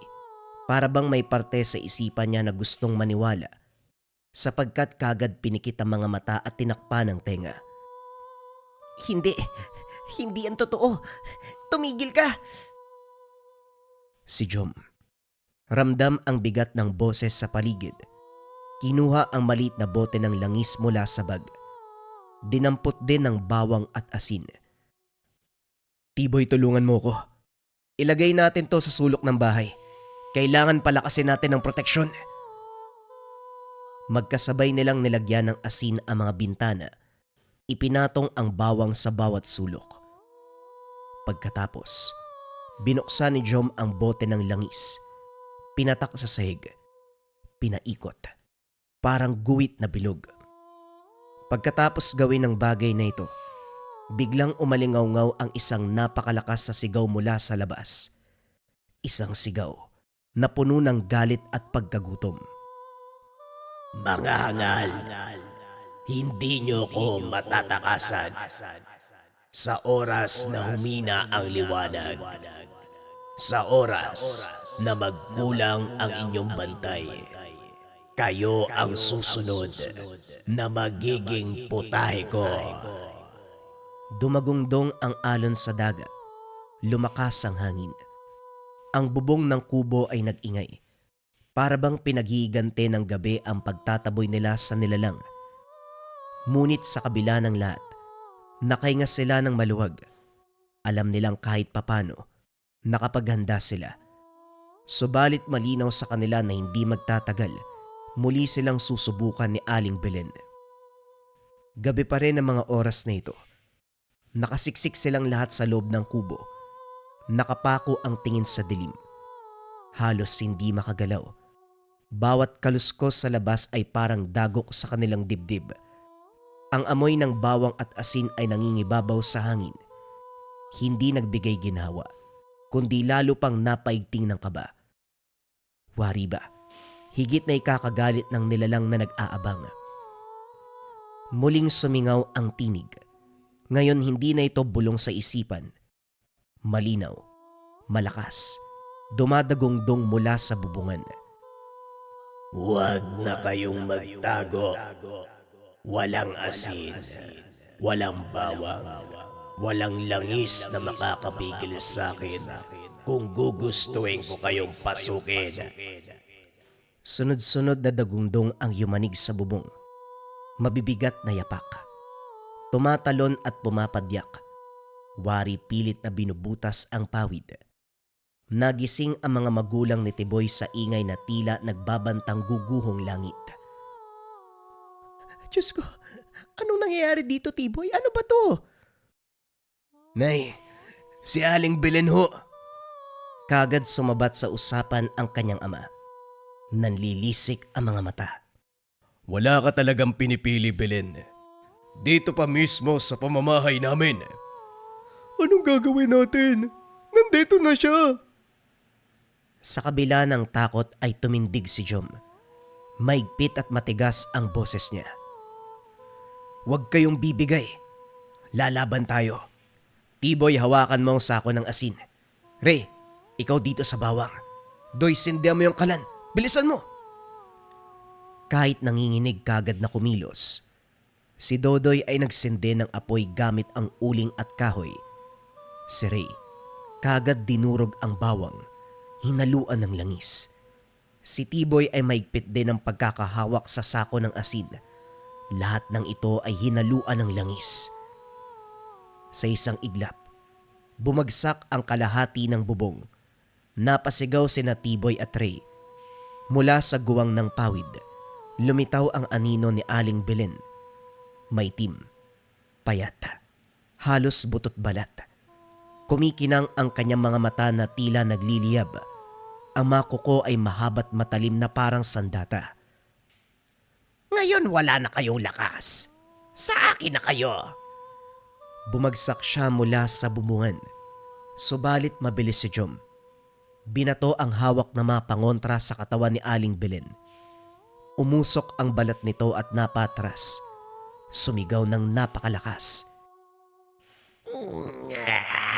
Mga walang iya kayo. Ikaw ang walang hiya, Belen. Mga bisita pa ng anak kong pinunteriya mo. Tay, Nay, pumasok na ho kayo ng kwarto. Kami na ho ang bahala dito. Hindi nag-aksaya ng oras si Ray. Hinagisan niya ng dinurog na bawang na may halong pangontrang langis ang muka ng nilalang. Muling umangil si Aling Belen. Tinakpan ng kanyang muka. Ngunit sa halip na umatras, lalo siyang nanggalaite. Hindi nyo alam. Hindi nyo alam ang ginagawa nyo. Sa isang iglap hinawi niya ang mesa. Halos tamaan si Dodoy na kaagad na umatras. Mabilis namang kumilos si Tiboy. Binuhos ang kalating sako ng asin sa sahig. Isang pader na hadlang sa halimaw. Kasunod nito, isinaboy niya rin ang langis na pangontra. Nang dumikit ang paa ni Aling Belen sa asin, para siyang nakuryente. Napaigtad, napatras. Subalit hindi tuluyang lumisan. Dumungaw siya sa kanila. Ang mga mata ay nag-aalab sa puot at gutom. Makakatakas kayo ngayong gabi. Pero hindi nyo ako matatagalan. Sa susunod na buwan, sa susunod na gabi, sa susunod na mga araw, maaamoy ko pa rin kayo. Lagi niyong tatandaan yan. Sa isang iglap tumalon siya palabas ng bintana. Tumakbo papunta sa kadiliman. Naglaho siya doon sa lugar. Naiwan ang apat at hingal na hingal. Pawisan at nanginginig.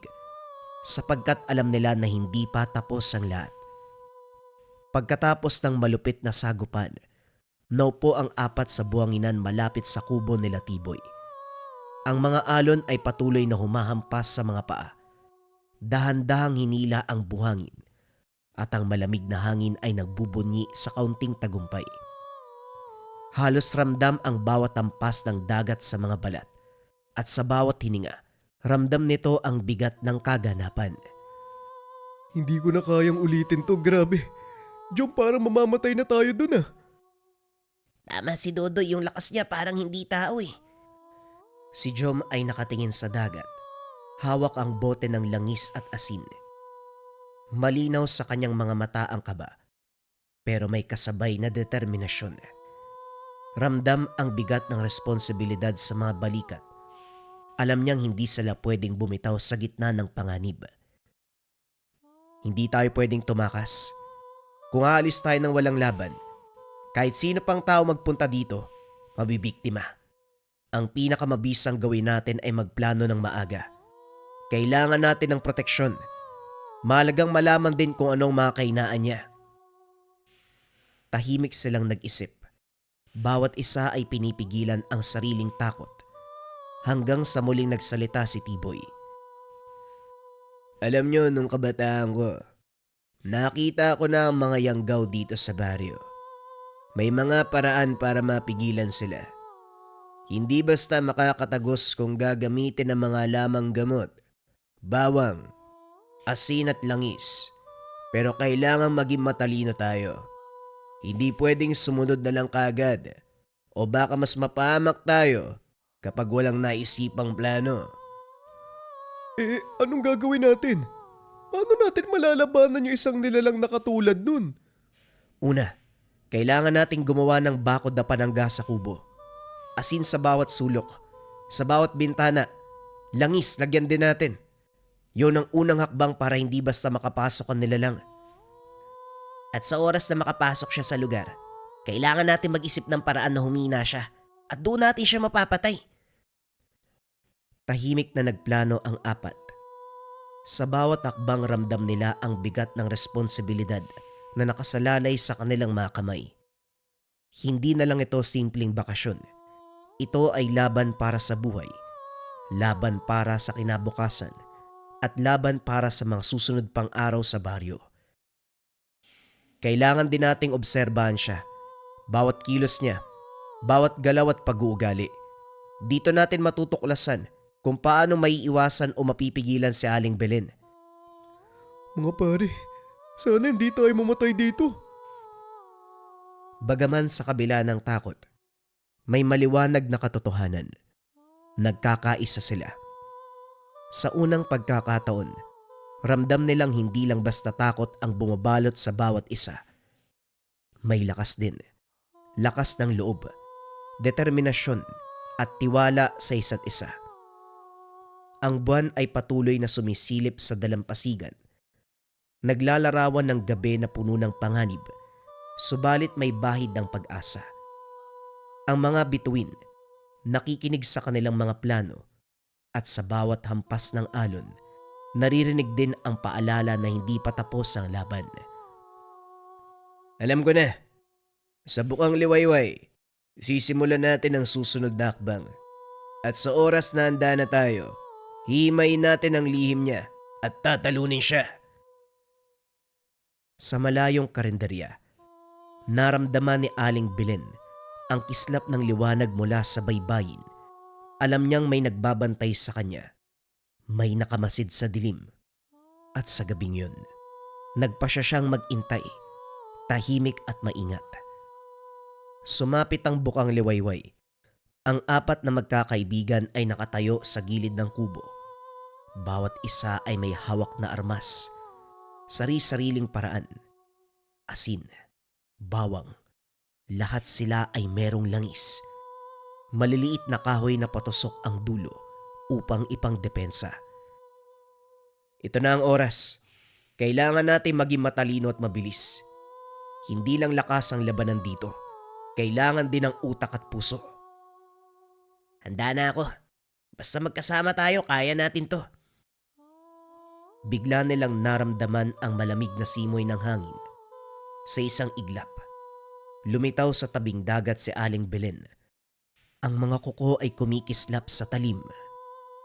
Ang mata ay nagliliyab sa galit at gutom. Hindi nyo maiiwasan ang kamatayan na dala ko.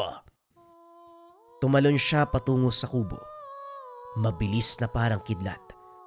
Ngunit handa ang apat sa mga mangyayari. Si Jom ang unang kumilos. Ibinuhos ang asin sa harapan sa mga oras na lumapit ang nilalang. Napahinto si Aling Belen. Sumiklab ang kanyang balat dahil sa asin na may halong langis. Bagaman hindi siya sumusuko, tumatalon. Pinapakain ang kanyang galit sa paligid. Sige na Ray, sabuyan mo na! Kagad binato ni Ray ang dinurog na bawang na may langis. Tumigil si Aling Belen at napasigaw. Muli ring umatras at nagpakawala ng matalim na angil. Para bang nakakapagbuga ng lamig sa buong baybayin. Si Tiboy, matapang. Humakbang sa gilid at hinagis ang langis sa buhanginan sa direksyon ng nilalang. Napalayo si Aling Belen ng kaunti. Ngayon na, magsama-sama tayo. Walang maghihiwalay. Tumutok sila sa bawat hakbang niya. Gamit ang kombinasyon ng mga pangontra, sa bawat pagtama ay napapahina si Aling Belen. Sa bawat patak ng langis na sinusundan ng apoy mula sa maliit na kahoy, lalo siyang natatakot at napipigilan. Sa huling sandali, sumigaw si Jom. "Hindi ka makakatakas, Aling Belen. Dito ka na mamamatay." Pinagsabay-sabay ang bawat pag-atake. Napilitang umatras palayo sa apat si Aling Belen. Bawat hakbang niya, sinusundan ng kombinasyon ng pangontra. Sa wakas, nakahinga ng maluwag ang magkakaibigan nang mawala si Aling Belen sa dilim. Narinig na lang nila ang napakalakas na angil na unti-unting humihina. Hindi ako makapaniwala. Nagawa natin. Oo, sabay-sabay tayo. Kung hindi tayo nagkaisa at nagtulungan, hindi natin siya matatalo. Ngayong alam nyo na, hindi lahat ng lihim ng baryo ay dapat binabalewala. Pero kung may pagkakaisa, kahit ang pinakamabangis na limaw, kaya nating pigilan. Huminga ng malalim si Jom habang nakatingin sa dagat. Ramdam niya ang lamig ng hangin. Ramdam din nila ang liwanag ng tagumpay. Tama nga si Lola Bina.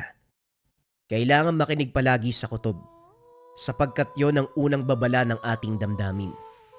At higit sa lahat, kailangan natin ng tapang, pagkakaibigang magtutulak sa atin na manatiling buo hanggang sa huli. Sa tabing dagat, habang unti-unting sumisikat ang araw, nagpasya silang manatili pa sa baryo upang magpagaling, magpahinga, magnilay sa lahat ng pinagdaanan. Ang mga hampas ng alon ay tila nagpapaalala na ang kanilang sinapit hindi basta bakasyon lamang. Ito ay naging isang maigpit na laban sa pagitan ng buhay at kamatayan. At ngayon sa kabila ng sugat at takot, hawak nila ang isang katotohanan. Sila ay nagtagumpay. Ang mga alon ay patuloy na humahampas sa buhangin, wari musika ng kalikasan na nagbubunyi sa kanilang katapangan. At sa dalampasigan, tahimik silang nagmasid sa unti-unting pagsilang ng liwanag. Isang panibagong simula, isang panibagong pag-asa na siyang gagabay sa susunod na hakbang. Dahil magmula rin ang araw na yon, hindi na nakita pa si Aling Belen. Ang kanyang kainan, hindi na muling natagpuan. Tuluyan na nagsara ang karenderya ng lugaw. Isang kainan na hindi ordinaryong potahe ang binibigay. Nailigtas ang mga dayo sa tapang at determinasyon na apat na magkakaibigan na nagbakasyon sa Capiz. Pa-shoutout naman idol, lagi ako nakikinig sa'yo everyday dito sa Carmen, Davao del Norte. Shoutout para kay LG Degamon, maraming salamat sa patuloy na suporta sa ating channel. At para naman sa mga kabayan natin na gusto rin magpa-shoutout, huwag kayo mahiya mag-comment dito at shoutout ko kayo sa mga paparating na kwento. Muli mga kabayan, maraming salamat sa patuloy na suporta at if ever interesado kayo sa mga tangan, kagaya ng gintong habak, depensa spiritual kabayan, disenyong ginto, proteksyon sa lahat ng uri ng sumpa at elemento, i-visit nyo lang ang www.lecamerchandise.com.